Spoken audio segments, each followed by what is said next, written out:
রৌতাতে সদ অসম কোচ রাজবংশী ছাত্র সংস্থার প্রতিবাদ। কালো পতাকা উত্তোলন করে প্রতিবাদ সাব্যস্ত করে আক্রাসু। রৌতায় সদ অসম কোচ রাজবংশী ছাত্র সংস্থার প্রতিবাদ।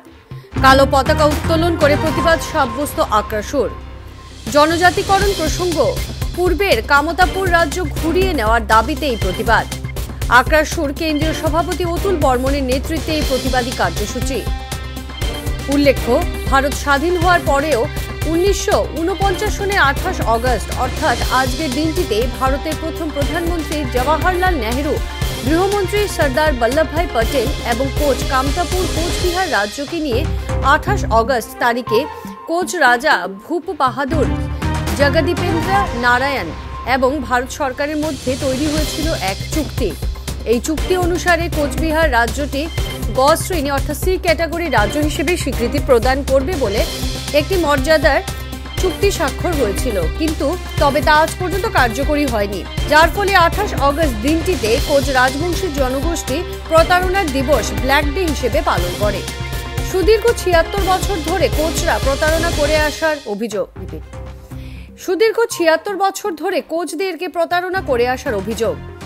ভারতবর্ষ থেকে পৃথক হয়ে গিয়ে কামতাপুর রাজ্য ঘুরিয়ে নেওয়ার হুঙ্কার আক্রাসুর। প্রয়োজনে যে কোনো পরিস্থিতির সাথে মোকাবিলা করতে তারা প্রস্তুত বলে মন্তব্য করেন। এই মন্তব্য করেন আক্রাসুর কেন্দ্রীয় সভাপতি অতুল বর্মন। বহু বছর থেকেই পৃথক কামতাপুর জনজাতিকরণ প্রসঙ্গকে সরকারের সম্মুখে আনার পরেও কোনো ধরনের কার্যকরী পদক্ষেপ না নেওয়ায় ক্ষোভ প্রকাশ করেছেন কেন্দ্রীয় সভাপতি। নিশ্চিতভাৱে আজি চাওক, আমি কোচ ৰাজবংশী ছাত্ৰ সন্থাই অতি দুখেৰে ক'ব বিচাৰিছোঁ যে প্ৰত্যেকটো বছৰে আমি 28 আগষ্ট তাৰিখটো আমি ব্লেক ডে হিচাপে পালন কৰি আহিছোঁ।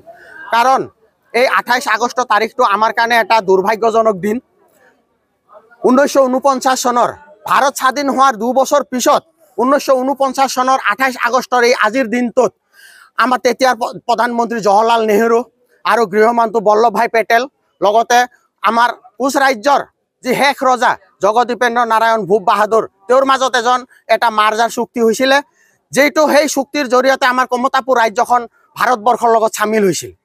আৰু সেইখন চুক্তিত 16 দফীয়া এখন চুক্তি আছিলে আৰু তাত উল্লেখ আছিল যে কোচবিহাৰৰ যিখিনি কোচ ৰাজবংশী জনগোষ্ঠী মানুহ আছে আৰু এই কোচবিহাৰ ৰাজ্যখনিক যে গ শ্ৰেণীৰ ৰাজ্য হিচাপে স্বীকৃতি প্ৰদান কৰিব।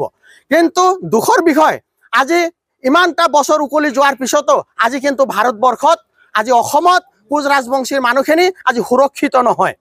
আজি গ শ্ৰেণীৰ ৰাজ্যটো দূৰৰে কথা, আমাৰ যিখিনি মানুহ আছে আজি চাওক, সকলো দিশৰ পৰা, ৰাজনৈতিক দিশৰ পৰা হওক, শিক্ষাৰ দিশৰ পৰা হওক, আজি অৰ্থনৈতিক দিশৰ পৰা হওক, সকলো দিশৰ পৰা পিছপৰা। কিন্তু এই ক্ষেত্ৰত ভাৰত চৰকাৰ আৰু অসম চৰকাৰে কোচ ৰাজবংশীসকলক সুৰক্ষিত দিব পৰা নাই। আৰু যাৰ কাৰণে সদৌ কোচ ৰাজবংশী ছাত্ৰ সন্থাই প্ৰত্যেকটো বছৰ আজিৰ এই 28 তাৰিখটো আমি সদায় প্ৰতাৰণা দিৱস হিচাপে পালন কৰি আহিছোঁ। কাৰণ আমি প্ৰতাৰিত হৈছোঁ, এই ভাৰত চৰকাৰৰ ওচৰত, আমি অসম চৰকাৰৰ ওচৰত আমি প্ৰতাৰিত হৈছোঁ, যাৰ কাৰণে প্ৰতাৰণা দিৱস হিচাপে আমি সদায় এই কলা পতাকা উঠাই আমি প্ৰতিবাদ কৰি আহিছোঁ। কাৰণ সেই দিনটোৰ পৰা আজিলৈকে, আজি আপোনালোকে অসম চৰকাৰ হওক, আজি ভাৰত চৰকাৰ হওক, দেখা পাইছে আমাৰ মানুহখিনি কিমান সমস্যাৰে জৰ্জৰিত হৈ আছে। এই সমস্যাৰে জৰ্জৰিত মানুহখিনিক আমাৰ উন্নয়নৰ কাৰণে আমি বাৰে বাৰে আপিল কৰি আছোঁ, কিন্তু আমাৰ কথা নুশুনে। আৰু সেই এতিয়া আমি দাবী উত্থাপন কৰিছোঁ, ভাৰত চৰকাৰ আৰু অসম চৰকাৰৰ সহায় আমাক নালাগে।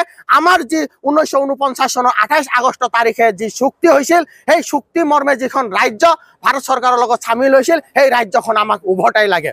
আৰু সেইটোৱে আমাৰ দাবী, কমতাপুৰ আমাক লাগে। সদৌ কোচ ৰাজবংশী ছাত্ৰ সন্থাই আজি দীঘলীয়া সময় ধৰি আমি আন্দোলন কৰি আহিছোঁ যে কোচ ৰাজবংশীৰ যি ঐতিহ্যমণ্ডিত যি ৰাজ্য আছিল, সেই ৰাজ্যখন আমাক ঘূৰাই লাগে। আমি পৃথককৈ নতুন ৰাজ্য বিচৰা নাই। বহুতে ক'ব বিচাৰে যে অসমখন দ্বিখণ্ডিত কৰি যে কমতাপুৰ ৰাজ্যখন বিচাৰিছে, আমি সেইটো বিচৰা নাই। যিসকলে কয় যে অসমখন দ্বিখণ্ডিত কৰি কমতাপুৰ ৰাজ্য বিচাৰিছে, তেওঁলোকক আমি ক'ম যে আপোনালোকে পূৰ্বৰ ইতিহাসখন অধ্যয়ন কৰক, তেতিয়াহ'লে গম পাব তাতে জল পটকৈ উল্লেখিত আছে যে কমতাপুৰ এখন ছেপাৰেট ৰাজ্য আছিল সেইদিনাখনলৈকে। আজিতো ভাৰত স্বাধীন হোৱাৰ পিছলৈকে 2 বছৰ পিছলৈকে এখন ছেপাৰেট পৃথক কমতাপুৰ ৰাজ্য আমাৰ কোচ ৰাজবংশীসকলৰ আছিল। এতিয়া কথা হ'ল, আমি সেই চৰকাৰক আমি দাবী জনাইছোঁ সেইকাৰণে, যিহেতুকে চৰকাৰে আমাক যিখিনি সুবিধা দিব লাগিছিল সেই সুবিধা দিবৰ কাৰণে ব্যৰ্থ হৈছে। এই ব্যৰ্থ চৰকাৰৰ তলত আমি আৰু থাকিব নিবিচাৰোঁ। সেয়েহে আমাক যি ৰাজ্যখন আমাৰ